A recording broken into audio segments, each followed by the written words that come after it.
Red FM सुनो जी भर के। जी हाँ, स्वागत है आप सभी हमारे तमाम श्रोताओं का। और जैसा कि बताया गया था, आज संध्या 7 बजे हमारे साथ माननीय सूचना और प्रसारण मंत्री प्रकाश जावड़ेकर जी जुड़ने वाले हैं। जी हाँ, अपने रेडियो रिसर्च 90.8 मेगाहर्ट्ज के माध्यम से। और आप सभी तमाम जो हमारे लिसनर हैं सुनेंगे उनके द्वारा जो भी बातें कही जाएगी अपने रेडियो रिसर्च के माध्यम से। तो बिल्कुल आइए हम सभी आगे बढ़ें और जो हमारा ये प्रोग्राम है इसे बहुत अच्छी तरह से सुने और इसे एंजॉय करें। रेडियो रिसर्च टाइम 7 बज चुके हैं और आप सुन रहे हैं रेडियो रिसर्च 90.8 मेगाहर्ट्ज मुंगेर।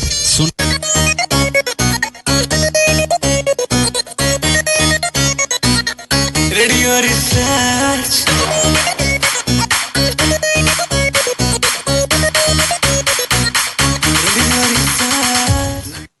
नमस्कार, कार्यक्रम में आप सबका बहुत बहुत स्वागत है। मेरा नाम है रंगभाष्यम और आज इस कार्यक्रम में हमारे साथ शामिल हो रहे हैं माननीय केंद्रीय सूचना एवं प्रसारण मंत्री श्री प्रकाश जावड़ेकर जी। और उनका इंटरैक्शन होगा देश के कम्युनिटी रेडियोज के साथ। और समय के अभाव के कारण हमने इन कम्युनिटी रेडियोज से उनके सवाल, उनके मुद्दे हमने ले लिए हैं और वो मंत्री जी के समक्ष रखेंगे और जानने की कोशिश करेंगे कि सरकार का क्या विचार है उन मुद्दों पर। इससे पहले कि मैं मंत्री जी को आमंत्रित करूं कार्यक्रम में, मैं बता दूं कि हमारे पास बहुत से सवाल आए हैं और बहुत से कम्युनिटी रेडियोज हैं देश भर में। मैं कुछ के नाम ले लेता हूं। कडल ओसई Rameswaram Tamil Nadu, Kisan Vani Vidisha Madhya Pradesh, Mattoli community radio Wayanad Kerala, radio Alwar की आवाज राजस्थान, रेडियो दस्तक उज्जैन मध्य प्रदेश और रेडियो जागृति झारखंड से हमारे पास सवाल आए हैं। और इनके अलावा और बहुत से कम्युनिटी रेडियोज हैं जहां से हमारे पास सवाल आए हैं, उनको मैं एक एक करके लूंगा। मगर सबसे पहले जावड़ेकर साहब, आपका कार्यक्रम में बहुत बहुत स्वागत है। और सवालों का जो सिलसिला है शुरू करने से पहले आपसे आपके जो ओपनिंग रिमार्क्स है, क्या कहना चाहेंगे आप कम्युनिटी रेडियोज को? आज कम्युनिटी रेडियोज के साथ बात करने में मुझे बहुत आनंद हो रहा है। हमने दिल्ली में जो सम्मेलन किया था, उस दिल्ली के सम्मेलन में सारे 269 रेडियो स्टेशंस के लोग आए थे। उनके साथ मेरा प्रत्यक्ष संवाद हुआ है। लेकिन महत्वपूर्ण बात है कि आज कोविड के दिनों में इस तरह से हम टेलीफोन से बात कर रहे हैं, ये बहुत महत्वपूर्ण है और ये संवाद एक महत्वपूर्ण माना जाएगा। मैं आपका प्रशंसा करना चाहता हूं कि आप लोग ऐसे दिनों में भी बहुत अच्छा काम कर रहे हैं। मुझे जगह जगह से रिपोर्ट मिलते हैं और उस रिपोर्ट के आधार पर मैं ये कहूंगा कि कोविड के संकट का सामना करने में कम्युनिटी रेडियो भी अपनी भूमिका निभा रहा है। और इसके लिए और क्या कर सकते हैं, इसकी चर्चा करना ही मेरे आने का उद्देश्य था। आप सबका स्वागत है। मंत्री जी, हम ये कार्यक्रम कर ही रहे हैं कोविड-19 यानी जो कोरोना वायरस की पृष्ठभूमि में। क्या कहेंगे, अब देश लगभग 2 महीने का लॉकडाउन देख चुका है और किस तरह से केसेस न केवल हमारे देश में पूरे दुनिया भर में बढ़ रहे हैं। मगर अब क्या कहेंगे कि क्या अब हमें ये अपने आप को समझाना पड़ेगा कि कोरोना के साथ ही हमें जीना पड़ेगा? एक तरह से हाँ, क्योंकि कोरोना का संकट तभी समाप्त होगा जब वैक्सीन आएगा। और वैक्सीन जल्दी आएगा, ये मेरी इच्छा भी है और आशा भी है। तो वो आने के बाद भी फिर 700 करोड़ लोगों को वो टीकाकरण होना, उसमें भी समय लगता है। तो आने वाले 1-2 साल निश्चित रूप से कोविड भी रहेगा और हमारी जिंदगी भी चलती रहेगी, ऐसा होगा। तो इसके लिए 3 ही सीधी चीजें हैं जो करनी है। किसी भी काम के पहले या काम के बाद हाथ धोना है। दूसरी चीज, मास्क लगाकर ही बाहर जाना है और 6 फुट की दूरी बना के रखना है। तीसरी चीज, ज्यादा से ज्यादा घर में रहना है। ये अगर हम करेंगे तो यही कोरोना को मात देने का सही उपाय है। और वो आदत बदलने की बात है। आदत बदलेंगे, अच्छी तरह से बदलेंगे। मंत्री जी, जैसे माननीय प्रधानमंत्री जी ने भी कहा कि जान भी और जहान भी, तो अब ऐसा लगता है कि एक बैलेंस स्ट्राइक करने की जरूरत है कि रेस्ट्रिक्शंस भी हमें देखने हैं, हमें प्रिकॉशंस भी लेने हैं और साथ ही साथ आर्थिक गतिविधि है उसको भी कहीं ना कहीं चलाते रहना कि हमारी जो देश की अर्थव्यवस्था है वो ना बैठ जाए। तो ये जो एक डेलिकेट बैलेंस है वो कैसे अचीव करें? जान भी जहान भी हमने शुरू किया है कि ग्रीन जोन जहां है, यानी आधे से ज्यादा जिले में सारी गतिविधियां शुरू हो गई है। वहाँ ट्रांसपोर्ट भी शुरू हुआ है, वहाँ बाकी भी एक्टिविटी शुरू है, सारे दुकान कारखाने कल काम का सब शुरू हो गया है। तो यही रास्ता है आगे बढ़ने का। बाकी भी ऑरेंज जोन के भी अनेक शहरों में बहुत सारी छूट मिली है। तो जैसे धीरे धीरे कंटेनमेंट जोन की जो कल्पना है उसमें जहां इन्फेक्शन ज्यादा आ रहा है या कम ज्यादा हो रहा है वहां रिस्ट्रिक्शंस डालना और वहां भी लेकिन दुकानें वगैरह खुली रखना, ये सोशल डिस्टेंसिंग करना यही उपाय है। और मैंने कहा जैसे जान भी जहान भी दोनों का ख्याल साथ में ही करना पड़ेगा। जावड़ेकर जी, आजकल कोरोना महामारी का समय है और ये जितने भी कम्युनिटी रेडियोज हैं इनके पास संसाधन बहुत कम होते हैं, तो कईयों ने ये पूछा है कि क्या आप कुछ इस दिशा में सोच रहे हैं कि उनको कुछ वित्तीय सहायता दी जाए किसी तरह के पैकेज के तौर पे, या पर आवर ऑफ ब्रॉडकास्ट के क्राइटेरिया पे कोई वित्तीय सहायता मिल सकती है कम्युनिटी रेडियोज को? मुझे लगता है कम्युनिटी रेडियो के पास कम साधन नहीं है। सबसे बढ़िया एक जबरदस्त ताकत उनके हाथ में है कि 15 किलोमीटर के रेंज में वो बहुत अच्छी ताकत से एफएम के द्वारा अपना प्रसारण कर सकते हैं। ये नहीं है लोगों के पास ताकत, ये ताकत आपके साथ है, इसलिए आप आपको कम मत समझिए। आपके पास ऐसा अस्त्र है, शस्त्र है, अच्छा इतना उपयोग है कि लोगों के मन को छूने का, लोगों की आदतें बदलने का, परिवर्तन करने का, लोगों का जानकारी देने का एक जबरदस्त ताकत एक व्यक्ति बोलता है और लाखों लोगों तक पहुंचता है। ये बहुत बड़ी ताकत होती है, वो आपके हाथ में है। मैं पढ़ रहा था तब मैंने देखा आपका कुछ अन्याय है जो मैं दूर करूंगा। जैसे आपको 1 घंटे में 7 मिनट ही एडवर्टाइजमेंट का समय मिलता है, टीवी पर तो 12 मिनट है। और अभी तो कुछ जगह सारे बंधन ही खत्म हुए हैं, तो आर्थिक स्थिति ठीक करने के लिए आकाशवाणी समेत इन्हें 12 मिनट का करने के विषय पर हम जरूर सोचेंगे और निश्चित इसके बारे में निर्णय लेंगे, जिससे आपको पैसे मिलेंगे। क्योंकि लोकल एडवर्टीजमेंट्स बहुत होते हैं, लोग आएंगे देंगे आपके यहाँ, क्योंकि उनको रिस्पांस मिलेगा, तब उनको समझ में आएगा कि कम्युनिटी रेडियो का महत्व क्या है। और इसलिए मुझे पूरा विश्वास है, मैं इतना निश्चित इस प्रश्न का विचार करके सही निर्णय लेंगे और वो आकाशवाणी और कम्युनिटी रेडियो दोनों के लिए लेंगे।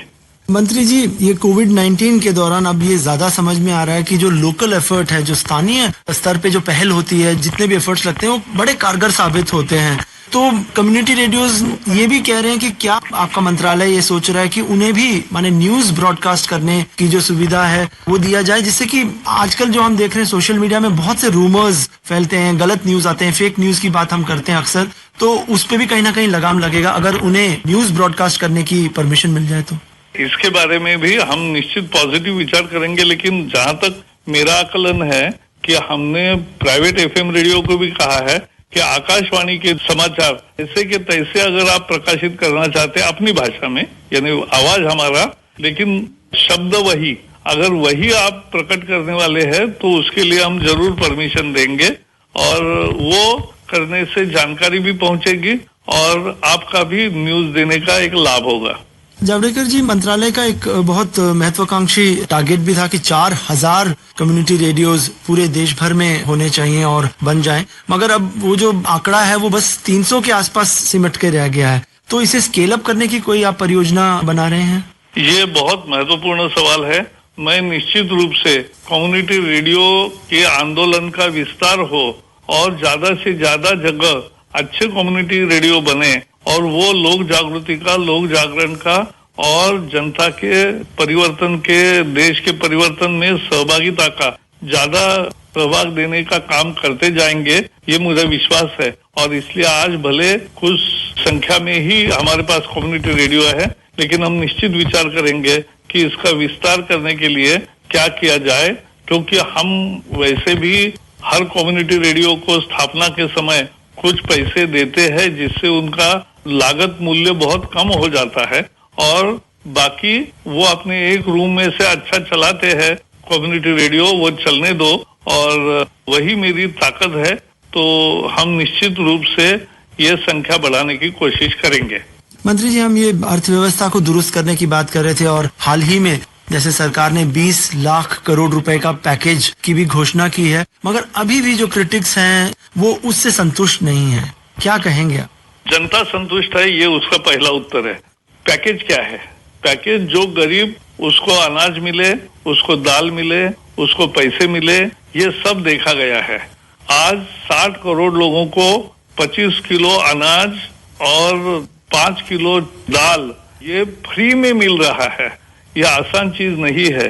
10 करोड़ किसानों को 2-2 हजार रुपए मिले हैं। 20 करोड़ महिलाओं को जिनके जनधन के खाते हैं उनको 1500 रुपए मिल रहे हैं। जो उज्ज्वला गैस के 8 करोड़ महिलाएं हैं उनको 3 गैस सिलेंडर फ्री मिल रहे हैं। और उसके साथ साथ जो सीनियर सिटीजन्स उनको 1-1 हजार रुपए मिल रहा है। तो ये मिलके करोड़ों लोगों को बहुत कुछ मिल रहा है। और अभी जो राशन कार्ड जिनके पास नहीं है उनको भी अनाज देने की व्यवस्था की है।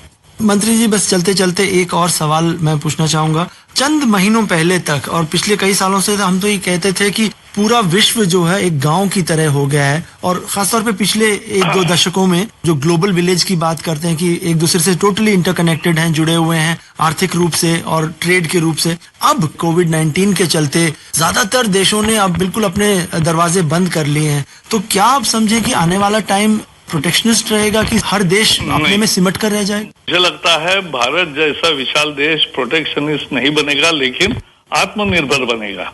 यानी जो चीजें यहाँ बन सकती है उसका इंपोर्ट नहीं होगा, लेकिन जो चीजें हम एक्सपोर्ट कर सकते हैं उसका ज्यादा एक्सपोर्ट होगा। यही अपनी पॉलिसी है, यही आत्मनिर्भरता का नया विषय है। और मुझे लगता है कम्युनिटी रेडियो के मंच को फिर से मैं स्वागत करूंगा, उनको धन्यवाद दूंगा कि उन्होंने एक अच्छा मौका ढूंढ के मुझसे चर्चा भी की है। कोविड के समय का ये अच्छा उपयोग है और आप इसी में काम करते रहोगे, ये मेरी पूरी विश्वास है। आप उसी विश्वास के सहायता से आप चलेंगे, ये मुझे पूरी उम्मीद है। बहुत बहुत बधाई सबको। जावड़ेकर साहब, आप कार्यक्रम में शामिल हुए इसके लिए बहुत बहुत धन्यवाद।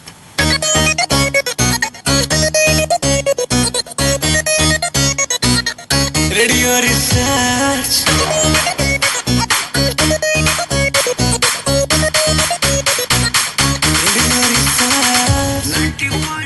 अभी आप सुन रहे थे हमारे माननीय सूचना और प्रसारण मंत्री प्रकाश जावड़ेकर जी की बातचीत हमारे एंकर रंगा भाष्यम जी से। और भाई हम सभी को बहुत अच्छी अच्छी जानकारी मिली और इन सारी बातों को ध्यान में रखते हुए हमें अपने जीवन को आगे यूं ही बढ़ाना है और अपने देश को भी आगे बढ़ाना है, अपने आप को भी आगे बढ़ाना है। खुद के विकास में ही देश के विकास को तलाशना है। बिल्कुल, अब जो प्रसारण अभी आपने हिंदी में सुना, आइए अब इसे हम पुनः इंग्लिश में सुनते हैं अपने रेडियो रिसर्च 90.8 मेगाहर्ट्ज के माध्यम से। सुनते रहें, जी भर के एंजॉय करें अपने रेडियो रिसर्च 90.8 मेगाहर्ट्ज। सुनो जी भर के।